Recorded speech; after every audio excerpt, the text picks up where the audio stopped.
सुबह सुबह आँख खुले तो नाश्ते में धनिया का और आलू का पराठा आ जाए और यूट्यूब खोलूँ तो अंकित सर का वीडियो आ जाए, पता चले ऐसा कोई चैनल मिल जाए कि नीट और आईआईटी क्लियर हो जाए, भाई फिर तो तहलका मच जाए। तो जय श्री राम दोस्तों, मेरा नाम है अंकित शुक्ला और स्वागत करता हूं मैं आपका आपके अपने चैनल ओरिजिन में। तो आज मैं स्टार्ट करने वाला हूं कॉम्प्लेक्स नंबर। जैसा कि आप सभी जानते हैं हमारा पहला पार्ट जो कि आ चुका है, तो जल्दी से जाइए और इमेजिनरी नंबर वाला पार्ट देख करके आइए, देन हम आज कॉम्प्लेक्स की स्टार्ट करेंगे। तो आज है हमारा कॉम्प्लेक्स का पहला चैप्टर, तो स्टार्ट करते हैं ज़्यादा टाइम पास ना करते हुए। तो मेरे प्यारे दोस्तों, चैप्टर का नाम है कॉम्प्लेक्स नंबर।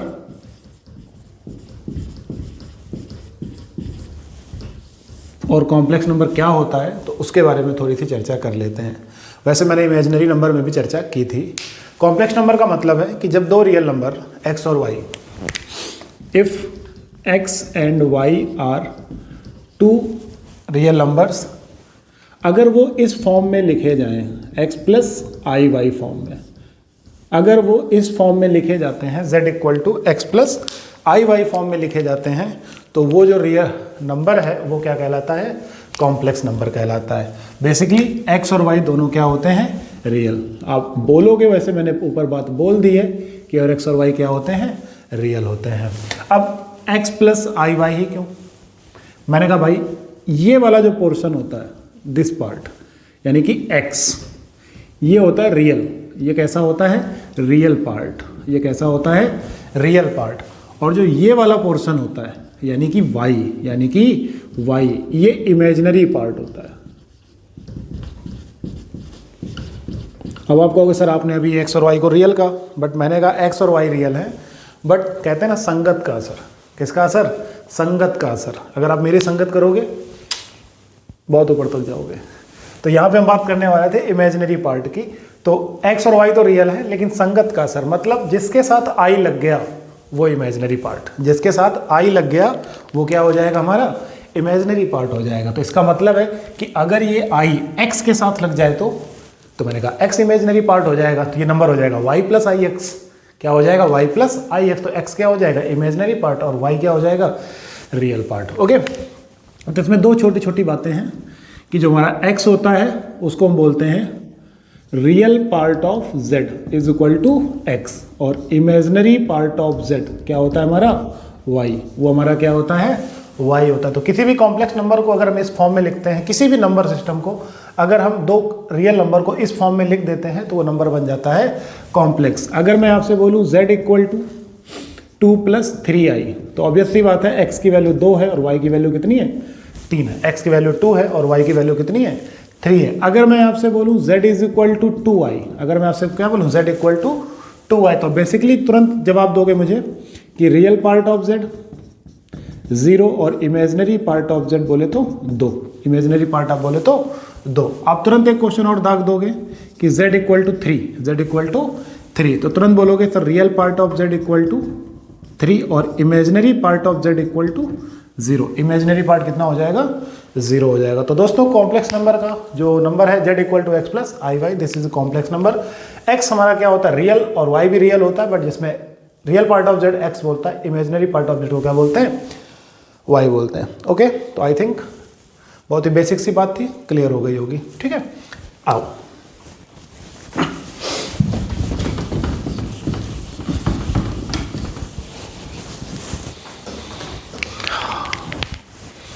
अगर मैं यहाँ पर एक नंबर लिख दूँ z equal to 1 plus root 2, क्या ये कॉम्प्लेक्स नंबर है? क्या ये कॉम्प्लेक्स नंबर है? हाँ, ये कॉम्प्लेक्स नंबर है। Every real number is complex number. Every real number is complex number. But how sir? आई तो है ही नहीं इसमें। इसमें आई तो है ही नहीं। मैंने कहा है ना, दिख नहीं रहा तुझे? मैंने कहा ये लिखा हुआ है 0i। ये क्या लिखा हुआ है? 0i। मैंने कहा ये लिखा है 1 प्लस रूट 2 प्लस 0i। अच्छा सर, तो ऐसा मतलब हम किसी नंबर के साथ भी लिख सकते हैं? मैंने कहा हाँ बिल्कुल लिख सकते हैं। 0 प्लस 0i, 0 प्लस 0i, ये भी कॉम्प्लेक्स बन गया। ले बन गया। z इक्वल टू 3, ये भी कॉम्प्लेक्स है। 3 प्लस 0i, प्लस माइनस कर ले, चल खुश। z equal to under root के अंदर -3। आप सर बताओ जरा, मैंने कहा ओहो कर दी ना बच्चों वाली बातें। z equal to under root के अंदर -1 इंटू 3। अब मैं इसको क्या लिख सकता हूँ, -1 को आई स्क्वायर इंटू 3, आई स्क्वायर को बाहर फेंक दो तो कितना आ जाएगा i√3, कितना आ जाएगा i√3। अच्छा सर इसका मतलब है कि मैं -64 को क्या लिख सकता हूँ, 8i लिख सकता हूँ। मैंने कहा हाँ भाई लिख सकता है तू, इसी काबिल तुझे बनाया मैंने आज ये लिखने के लिए, समझा। क्या यार धनिया ऐसी ऐसी बातें करता है। कितना आ जाएगा 9i, कितना आ जाएगा 9i। तो बेसिकली बहुत ही कॉमन सी बात थी, किसी भी रियल नंबर को कॉम्प्लेक्स बनाने का ये जो सिस्टम चल रहा है वो इसी तरीके से चलता है। किसी के साथ भी 0i ऐड कर दो वो हमारा क्या बन गया, कॉम्प्लेक्स बन गया। ओके आओ आगे बढ़ते हैं। काम की बात, अगर z equal to x plus i y है, z इक्वल टू क्या है x प्लस आई वाई है, तो काम की बात क्या है भाई साहब, काम की बात बहुत ही आसान है कि अगर if z is purely real, purely real, purely real, then imaginary part of z is equal to 0, imaginary part of z equal to 0। Point number 2, z is purely imaginary, purely imaginary, then real part of z is equal to 0, real part of z equal to 0। z is real और complex और imaginary, और imaginary, तो x and y both क्या हो जाएंगे 0, x और y दोनों क्या हो जाएंगे 0। तो बहुत ही बेसिक सी बात थी हमारे पास, बहुत ही बेसिक सी बात थी कि दोनों यहाँ पे प्योरली रियल हो जाएंगे या फिर इमेजिनरी हो जाएंगे अगर x और y दोनों क्या हो जाएं 0 हो जाए। चलिए आइए एक क्वेश्चन देखते हैं फिर आगे बढ़ते हैं। ओके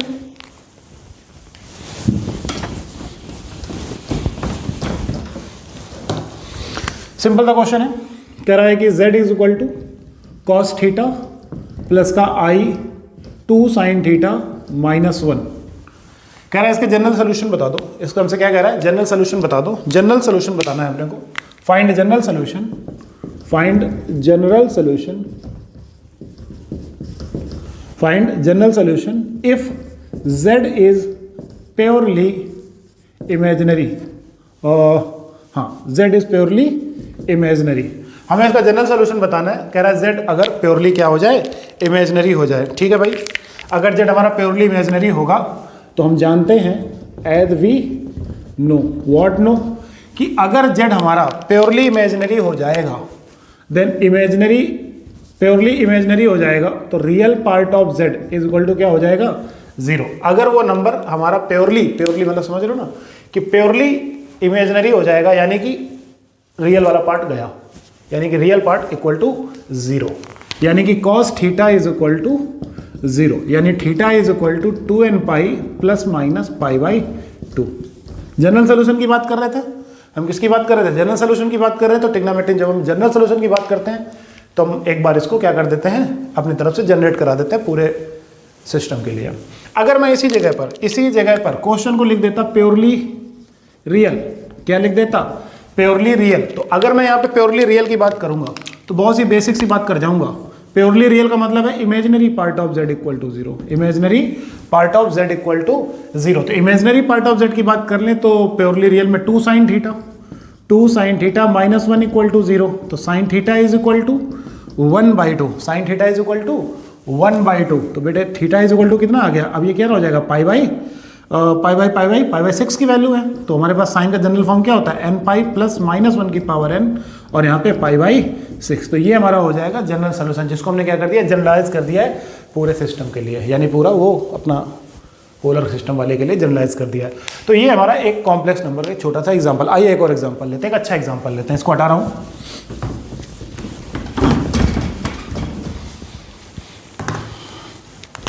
क्वेश्चन है z इज इक्वल टू मत लिखो, क्वेश्चन को लिखो बहुत ही आसान तरीके से लिखो, बहुत ही आसान तरीके से लिखो।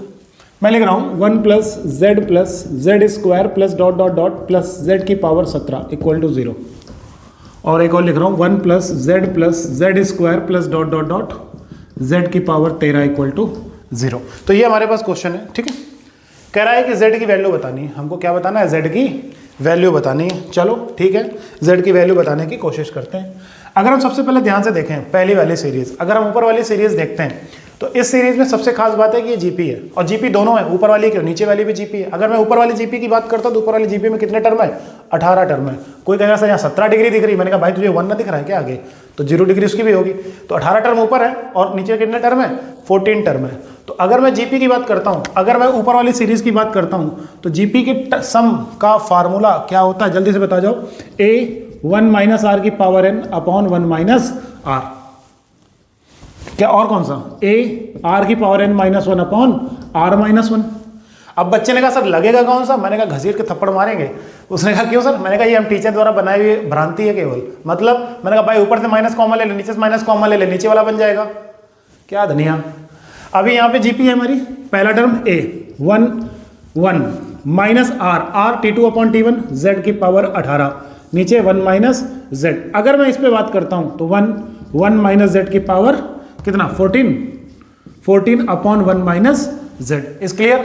अगर मैं यहाँ पे देखूँ ये इक्वल टू 0 है, ये भी इक्वल टू 0 है, तो 1 माइनस z की power 18 equal to 0, because 1 minus z not equal to 0। तो z की पावर 18 इज इक्वल टू 1, तो z equal two plus minus 1, z equal two plus minus 1, यहाँ से भी z equal two plus minus 1।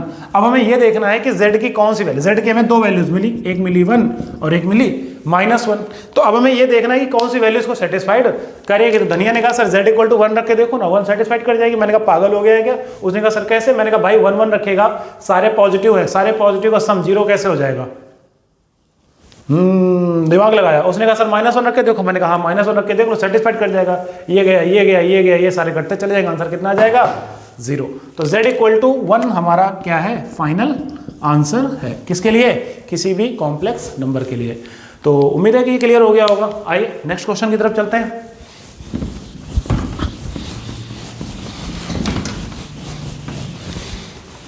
Next point हमारे पास आता है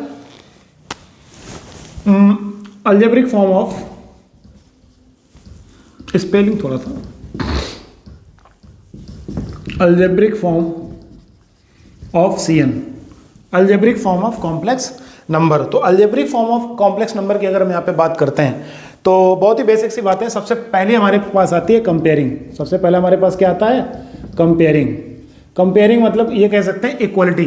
क्या कह सकते हैं, इक्वलिटी। इक्वलिटी बोले तो अगर z1 equal to x1 plus का iy1 और x2 और z2 is equal to x2 plus का iy2, तो z1 is equal to z2, z1 is equal to z2, यानी कि x1 प्लस का iy1 is equal to x2 plus का iy2, x1 minus x2 plus iy1 minus y2 is equal to 0, is equal to 0। तो x1 minus x2 equal to 0 और y1 minus y2 equal to 0, 0 plus 0i। Comparing करेंगे, comparing मैंने पहले बोल दिया क्या करेंगे, कंपेयरिंग। कंपेयरिंग का मतलब सभी लोग जानते ही होंगे। कंपेयरिंग का मतलब है कि जब दो लोगों के बीच में तुलना, जैसे तुम मेरी कंपेयरिंग मुकेश अंबानी से करो तो मुकेश अंबानी मेरे आगे कहीं भी नहीं ठहरता, समझ रहे हो ना, मैं उस अपनी बेइज्जती क्यों करूं। तो x1 minus x2 equal to 0, y1 minus y2 equal to 0, यानी कि x1 इक्वल टू x2 और y1 is equal to y2। तो धनिया ने कहा, धनिया ने क्या कहा कि सर अगर x1 इक्वल टू x2 है तो आप उसको ऐसे बोलिए ना। मैंने कहा कैसे, उसने कहा sir real part of z1 equal to real part of z2। उसने कहा sir real part, imaginary part of y1, imaginary part of z1 is equal to imaginary part of z2। मैंने कहा हाँ भाई हाँ, मैंने कहा हाँ भाई हाँ ठीक है, तो सही है अपनी जगह पे, कोई दिक्कत नहीं है। तो सारी बात आप पहले बोल देते, मैंने कहा हाँ भाई, लेकिन थोड़ा टेक्निकली बातें हो जाए तो ज़्यादा अच्छा है। तो कंपेयरिंग हम इस तरीके से, किसी भी दो कॉम्प्लेक्स नंबर की कंपेयरिंग हम इस तरीके से करते हैं, यानी कि इक्वलिटी दिखाते हैं। क्या दिखाते हैं, इक्वलिटी दिखाते हैं। ओके, तो आज के लिए इतना ही रखते हैं। इसका नेक्स्ट वीडियो में हम पढ़ेंगे addition, multiplication, subtraction, divide and many more. तो उम्मीद है कि आपने चैनल को सब्सक्राइब कर लिया होगा, और अब तक नहीं किया है तो भाई सब्सक्राइब करके ही आगे जाना, ठीक है ना। और सबसे खास बात, कमेंट जरूर करके जाना, लाइक जरूर करके जाना, और 5 लोगों में शेयर करके जरूर जाना। तो मिलते हैं नेक्स्ट वीडियो में, तब तक के लिए टाटा बाय बाय, खत्म। जय सिया राम।